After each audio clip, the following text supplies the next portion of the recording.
Bom dia, meu terceiro ano. E aí, tudo bem com vocês? Espero que todos estejam bem, bem de saúde física, bem de saúde mental também, tá certo? Vamos dar início aí à nossa aula, mais uma vez comigo, graças a Deus, mais uma semana. Primeira semana de agosto, com muito orgulho, muito carinho.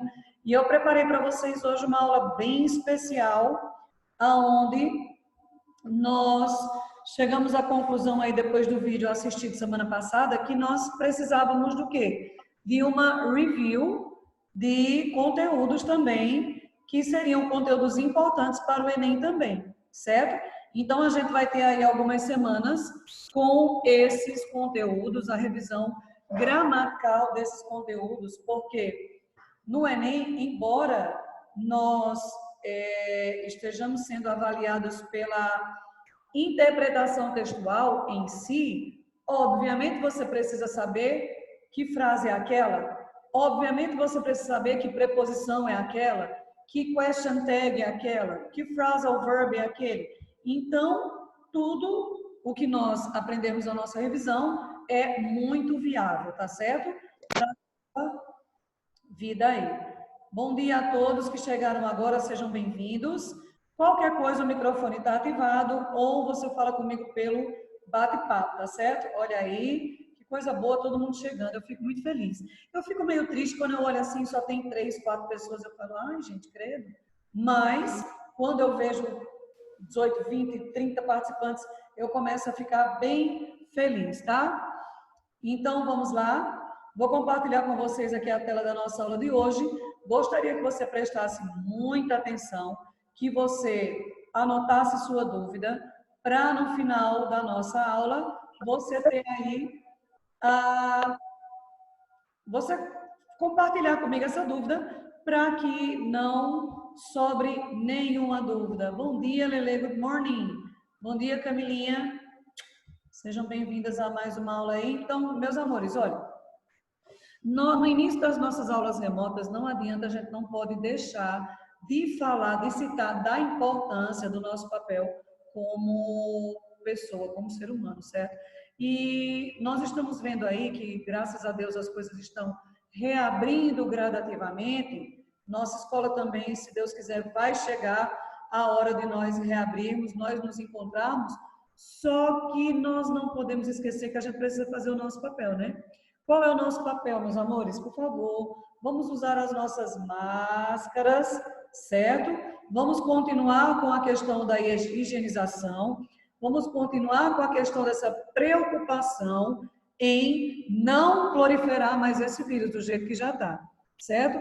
Inclusive, ontem estava passando, eu fui buscar meu filho na academia e estava passando num determinado bar e ele estava lá, tinha muita gente, e as mesas bem pertinhas uma das outras, e a galera sem máscara, e todo mundo na maior vibe, na maior curtição. Eu falei, gente, o que está acontecendo? Porque que eu saiba, o comércio está abrindo, né, está reabrindo, mas você tem que ter aí o cuidado, né, você tem que seguir os protocolos de segurança, né, você tem que seguir aí para que o vírus não se multiplique, triplique. Imagina, minha gente, quando eu olhei assim, não tinha um ser humano de máscara no bar. Eu falei, meu Deus, que bacana, que parabéns, hein?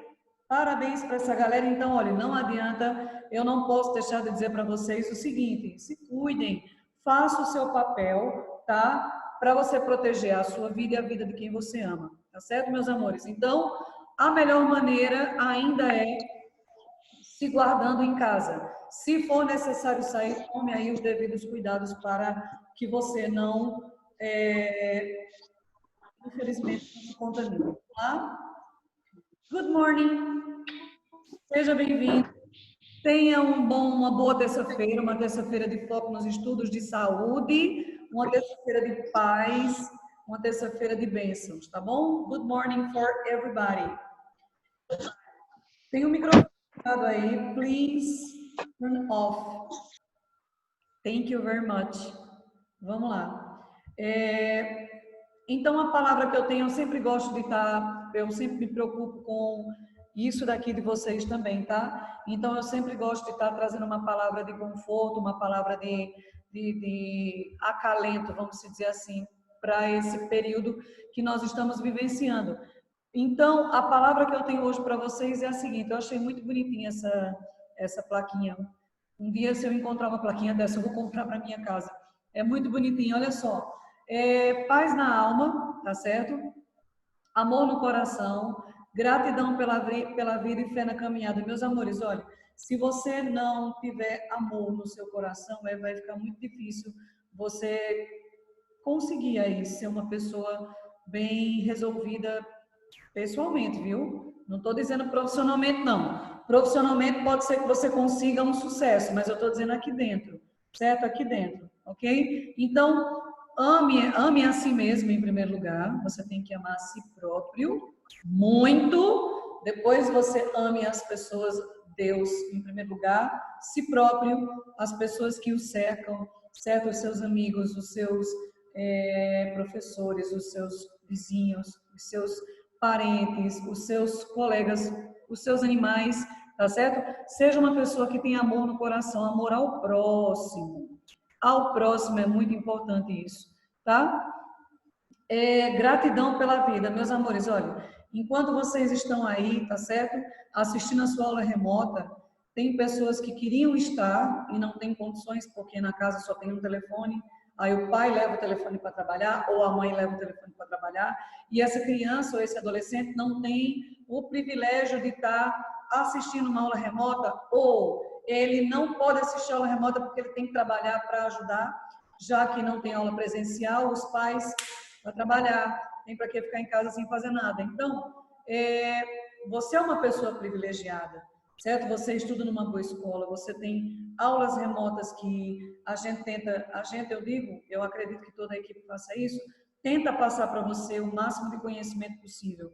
Então, seja grato por isso, seja grato porque seus pais estão bem, seja grato porque seus irmãos estão bem. Se você não tiver, mas ele é um saco, mas é seu irmão, é sua irmã, seja grato por isso. Seja grato porque você comeu de manhã, porque você vai ter que comer meio-dia, tá? Seja grato pela sua saúde. Ok, meus amores? Gratidão pela vida em si. E fé. Galerinha, sem fé não rola, entendeu? Seja uma pessoa que tenha fé. Acredite que alguém, certo? Acredite em Deus. Existe alguém que tem o poder de terminar com esse vírus, certo? Existe alguém que uma folhinha não cai da árvore sem a permissão dele, ok? Não discutindo religião, respeito a todas. Não é isso que eu estou dizendo.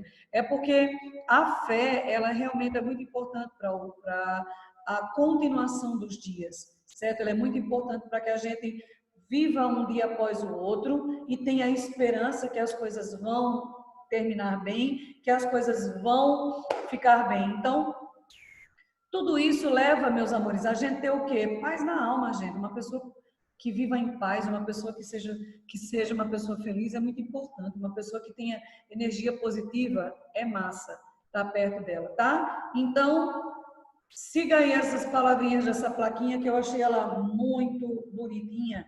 E vamos agora para o nosso primeiro conteúdo da semana, tá certo? Nós vamos ficar aí essa semana com os verb tenses, tá? Lembrando o seguinte, nós temos 12 tempos verbais em inglês, ok? Não são só 2 ou 4, são 12. Então, a gente vai ser um assunto que vai pegar aí a nossa 2 semanas de aula, eu acredito que a gente consiga ver aí esses verb tense. E claro que ao final desse review, eu vou dar uma dica para vocês muito massa de como você identifica um tempo verbal numa frase. É muito bacana, mas só depois da gente ver os 12, tá bom? Então vamos aí, Everyday Grammar, Introducing English Verb Tenses, tá certo?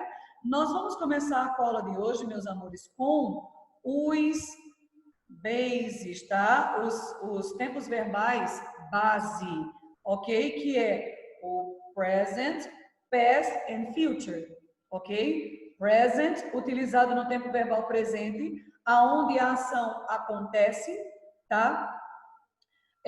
Cotidianamente, não está acontecendo agora, porque agora, se eu for produzir uma frase com agora eu estou dando aula de inglês, nós utilizamos outro tempo verbal, certo? Então, o simple present, ele é utilizado em ações cotidianas, ações que acontecem no seu dia a dia, beleza?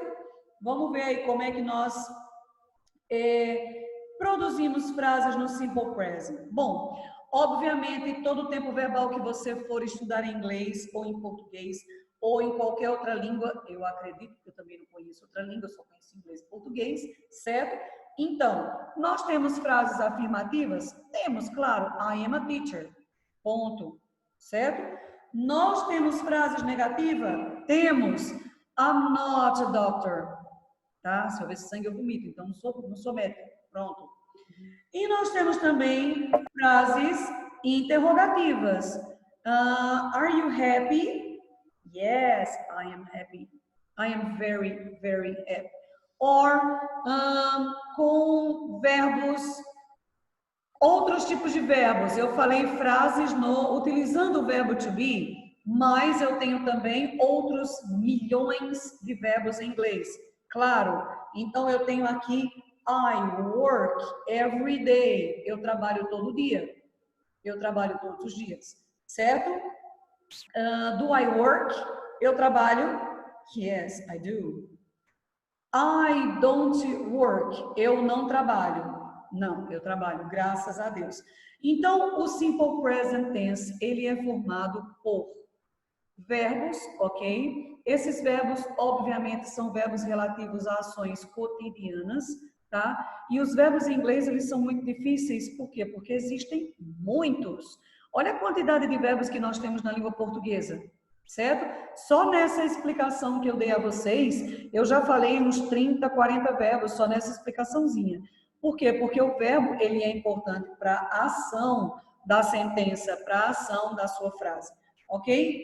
Então, eu coloquei aqui um exemplo simples, tá certo? Uma tabelinha, onde tem forma affirmative, interrogative and negative do simple present tense, ok? Simple present tense.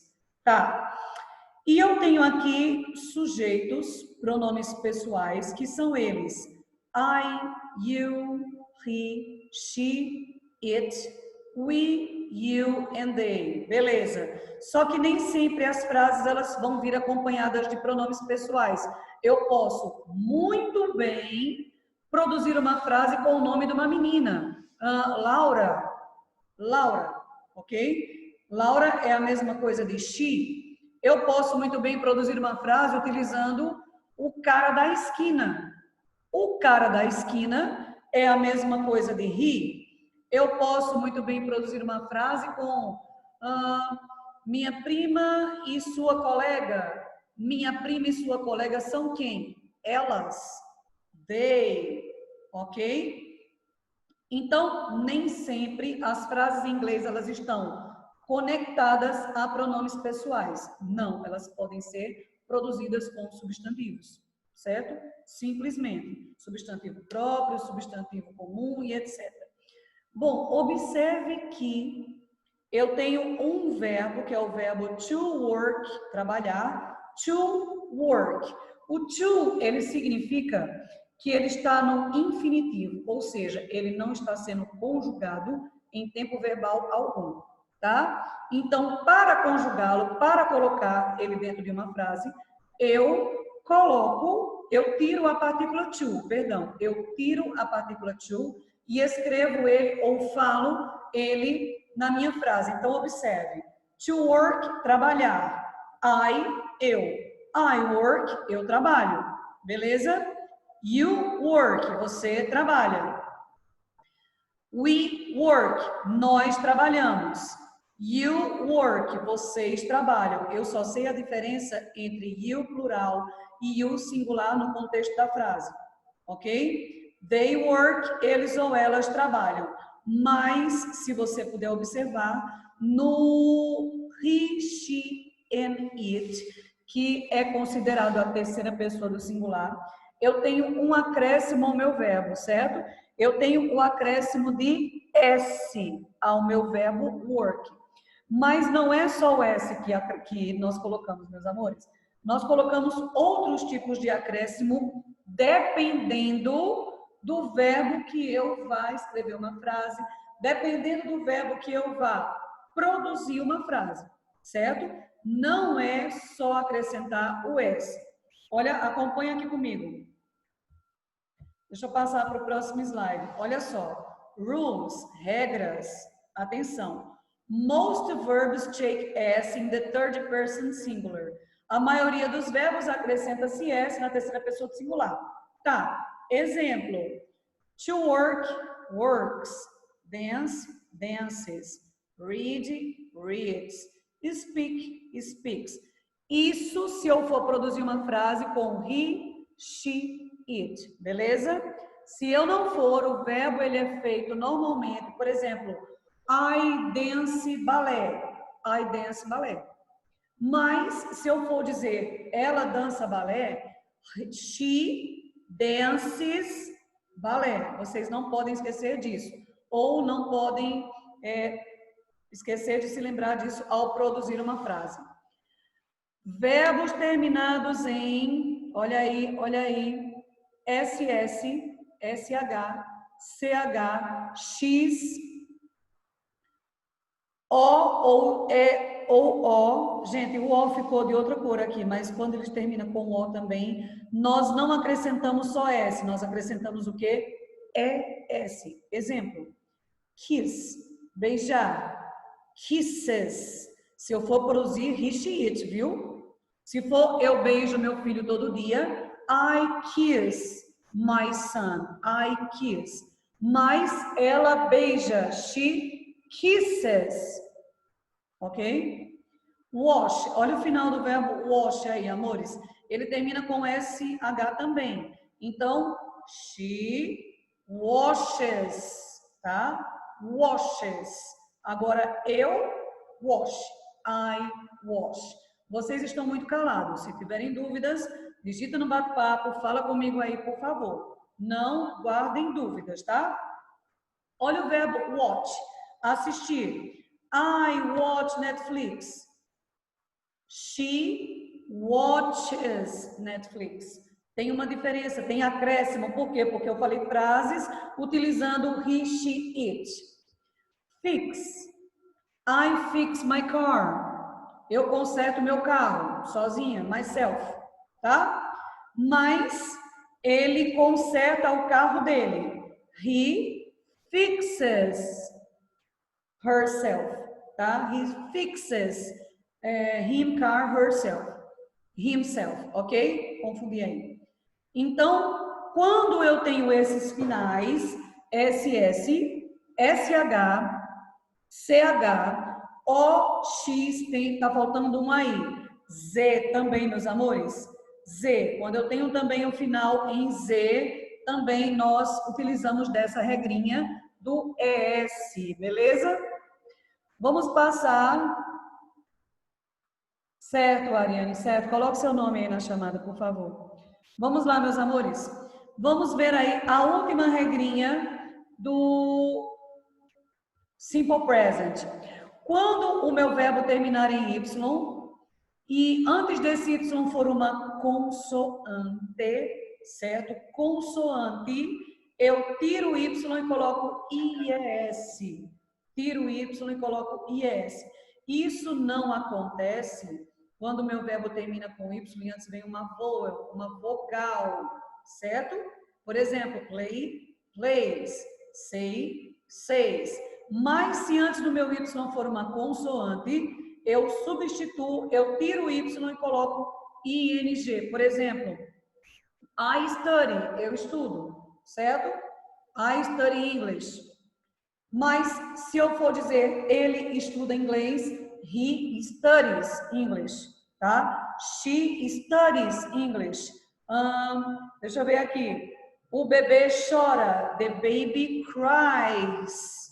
mas eu choro, I cry, ok? Então, não esqueçam disso. Você precisa acrescentar algo ao seu verbo, você precisa colocar alguma coisa, mas antes de acrescentar, você precisa ver qual é o final do seu verbo. Terminou em Y e antes for uma consoante, siga para essa regrinha do IES. Terminou com um desses finais aqui, acrescenta ES. Não terminou com nenhum dos dois, joga S em todos. Se a frase for terceira pessoa do singular. Mas, meus amores, em inglês tem outra regrinha também, que diz o seguinte: quando eu for colocar essa frase na forma negativa ou na forma interrogativa, certo? Eu tenho dois tipos de auxiliares. Observe aqui na negative. Eu tenho o auxiliar don't, que é a mesma coisa de do not, certo? Don't, do not, tanto faz aí. E eu tenho o auxiliar doesn't ou does not, ok? O do not eu vou utilizar nos sujeitos que não recebem acréscimo de nada, que é o sujeito I, you, we e they, certo? Se eu for produzir frases negativas no simple present, com esses sujeitos eu utilizo don't ou do not. Mas, se eu for produzir frases com aqueles sujeitos que eu acrescentei alguma coisa, eu não utilizo esse mesmo auxiliar. Eu utilizo o auxiliar que é o does not ou o doesn't. Só que observa aqui o que aconteceu, olha. He works, he doesn't work. Viu? O que ele ganha na afirmativa, ele perde na negativa e na interrogativa. Always, sempre. Ele perde o acréscimo que foi dado a ele na forma afirmativa. Então, por exemplo, se aqui eu tivesse a seguinte frase: The baby cries all night. O bebê chora a noite toda. Se eu fosse fazer a negativa, seria the baby cry all night. Certo? Tudo que ele ganha, ele pede. Por quê, professora? Porque o doesn't, ele já está mostrando que é um auxiliar diferente dos outros auxiliares dos outros sujeitos.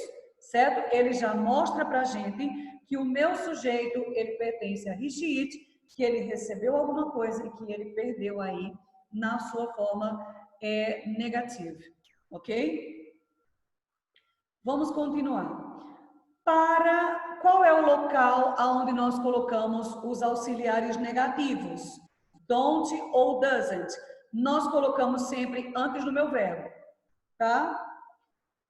Antes do meu verbo, eu coloco o auxiliar para fazer aí a forma negativa. Certo?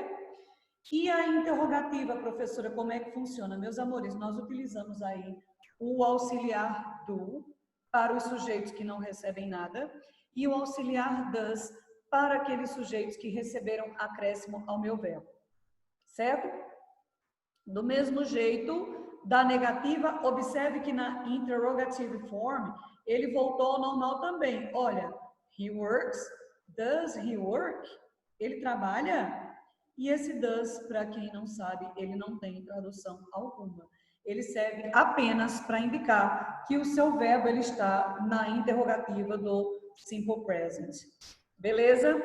Qual é o local, professora Adriane, para se colocar o auxiliar da interrogativa? Você procure colocá-lo antes do sujeito. Ah, professora, no início da frase? Não. Às vezes pode ter na sua frase um advérbio de frequência. Pode ter uma question word, um WA questions, certo? Por exemplo, what do you... O que você faz? What do you do? O que você faz? Certo? Então, o local desse auxiliar interrogativo do simple present não é no início da minha sentença. Não, é antes do meu sujeito. Ponto. Eu descubro o sujeito da frase, eu sei onde é que eu coloco o do ou does. Lembrando que ele também perde o seu acréscimo na interrogativa. Beleza, meus amores?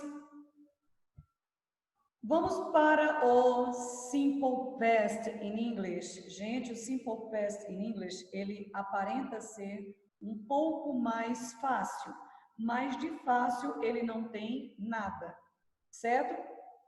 Obviamente que o Simple Past, eu estou falando do passado, ele vai ser utilizado em frases que aconteceram, em ações que aconteceram lá atrás e lá ficaram.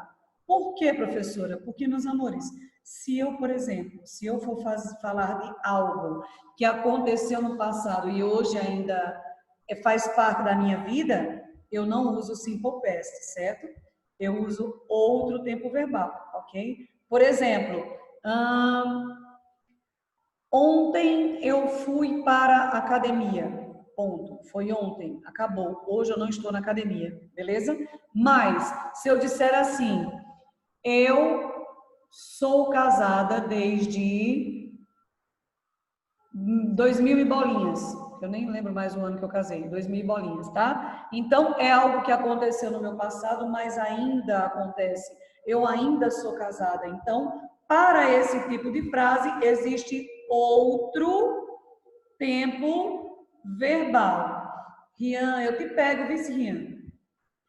Tá, se oriente para assistir essa aula depois, tá bom, meu amor? Colocou o nome, ok. Beijo, see you tomorrow. Amanhã tem aula 11h20. Tá certo? Então, o Simple Past, ele vai ser utilizado para ações do passado que aconteceram lá e lá ficaram. Não acontecem mais, ok? O Simple Past em si, ele é dividido em dois tipos de verbos. É aí que o bicho pega, tá? Ele é dividido em dois tipos de verbos. Quais são eles? Regular verbs, verbos regulares, e irregular verbs, e verbos irregulares. Meus amores, é babado, viu? Vamos lá. Os verbos irregulares, eles têm essa palavra porque eles têm uma escrita diferente uma da outra, certo? Observe. No present, por exemplo, o verbo swim, nadar, eu nado every day. I swim every day, simple present. Mas se eu for dizer assim, eu nadei ontem e hoje eu não vou nadar mais, tá muito gelada a água, I swam yesterday. Ponto. Certo? Observe que muda uma letra, muda duas letras, muda a escrita todinha. Tem palavras que são iguais no present, no past e no participle. Aí você pergunta assim, professora, quando é que a gente vai usar o past participle? Dentro dos tempos verbais que eu vou explicar para vocês na próxima semana. Nós utilizamos muito, tá? Bom, então, tem casos de verbos serem escritos nas três formas? Tem, mas são muito poucos.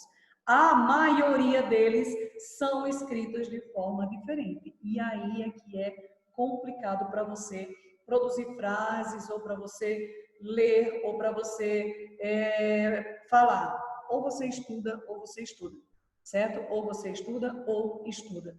Eu me lembro que na época que eu estudava, o professor ele fez a gente decorar a lista dos verbos irregulares da época, né? Claro que hoje elas estão maiores, obviamente, nós temos a internet como fonte de estudo riquíssimo, eu tenho tudo o que eu quiser, certo? Eu tenho, botar o nome da Andara, eu tenho tudo o que eu quiser, tá? Mas no meu tempo não tinha internet, então a gente tinha realmente que estudar através dos livros didáticos e as listas dos verbos irregulares não eram completas e a gente teve que decorá-las. Foi uma chamada oral. Quase que me deu um infarto, mas eu sobrevivi. Vamos lá. Então, esses são os verbos irregulares, aonde no Simple Past eu produzo frases como ele está escrito na segunda coluna. Eu comprei uma blusa semana passada.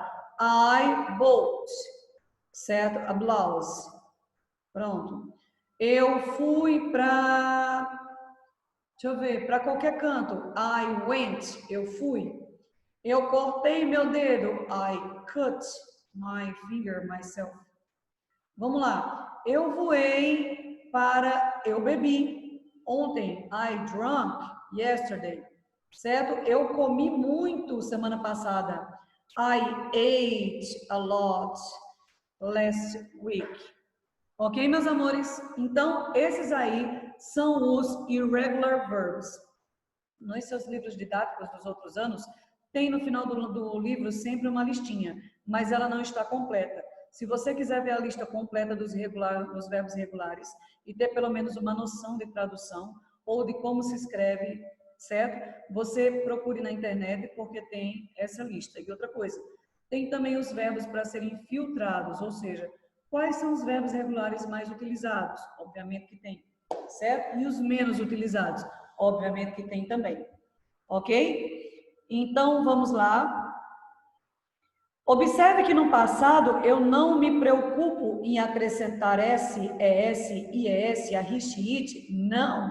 Nós usamos o mesmo sujeito para todos os verbos. O mesmo.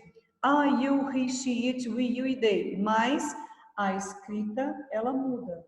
Certo? I swam, eu nadei. You swam, você nadou. She swam, ela nadou. Então não tem acréscimo, mas em compensação tem aí a escrita diferenciada. Vamos ver aí o próximo. Temos também os regular verbs. O que são isso? Pelo amor de Deus, professora. São os verbos regulares. O que acontece com os verbos regulares? Eles não vêm no seu livro didático, certo? Eles não vêm, o livro didático ele só traz os verbos irregulares. Deixa eu ver aqui no livro do segundo ano. Aqui, amores. Certo? No livro do segundo ano tem aí a lista dos verbos irregulares, onde a primeira coluna é o present. Lembrando que se for he, she, it, acrescenta. Segunda coluna é o do past, é o que a gente vai escrever, está escrevendo agora. Simple past. E a terceira coluna você vai aprender ainda quando utilizá-la. E a quarta é a tradução da mesma. Já nos verbos irregulares não tem no livro didático lista nenhuma. Não tem. O que acontece com eles? Eles são chamados de irregulares porque aparentam ser mais fáceis. Mas não são. Certo? Não são. São cheios de regras como a gramática da língua inglesa. Então, a maioria deles é formado pelo ED ao final. Regulares. Por exemplo, o verbo want, querer, ele não é irregular, ele é regular. Então, para dizer assim, eu quis, ou ela quis, ou nós queremos tal coisa no passado, wanted. Eu coloquei ED. Beleza? O verbo work, trabalhar, certo? Ele não é um verbo irregular, ele é um verbo... Ele pode ser escrito das duas formas, sorry, tem alguns casinhos. Pode ser works e pode ser worked também. Deixa eu pular para não confundir sua mente. O verbo call, ligar, ele não é um verbo irregular. Então, para que eu utilize ele no passado, eu coloquei ED, called, tá certo? Called. Vamos lá. Ô, professora, quando o meu verbo terminar em Y e antes for uma consoante, em inglês tem muito disso, muito, tá? Terminou em Y, o meu regular, cry, terminou em Y e antes for consoante, eu tiro o Y e coloco IED. IED. Ok, meus amores? Vamos lá. Gente do céu, olha só, até o professor se confunde. Eu estava aqui doida tentando saber o que foi que eu falei aqui com o verbo cry. Eu estava confundindo simple present com simple past. Olha que enlouquecedor. Vamos lá. Então, no past, o cry é um verbo regular e ele precisa ser escrito no passado, óbvio. Então, eu tiro o Y e coloco IED. Professora, se antes vier uma vogal, o que eu faço? Coloco o ED normalmente, como tem no simple present, tá bom? Então, eu tenho o verbo cry, cried, o verbo try, tried, ok? Se tiver dúvida, pergunta aí para mim, por favor.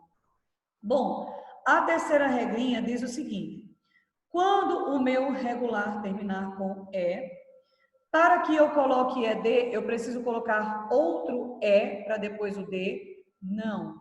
Basta você apenas acrescentar o D. Por exemplo, dance, danced, só com um E e não dois S. Tá certo? Live, lived, ok? Die, que é o verbo morrer, died. Amores, nós temos só um minuto, menos de um minuto de aula. Amanhã a gente vai continuar com esse assunto. Nós temos o Simple Future para ser visto. Por favor, não falte. Eu vi algumas pessoas saindo da aula, não faltem, amores. É muito importante essa explicação, tá? Fiquem com Deus. Eu espero vocês amanhã de 11h20, tá bom? Os nomes, quem não colocou, coloque. A maioria já colocou. Fiquem com Deus. Espero vocês amanhã na nossa próxima aula para terminarmos aí mais um review. Ok, amores? See you tomorrow. Bye, bye.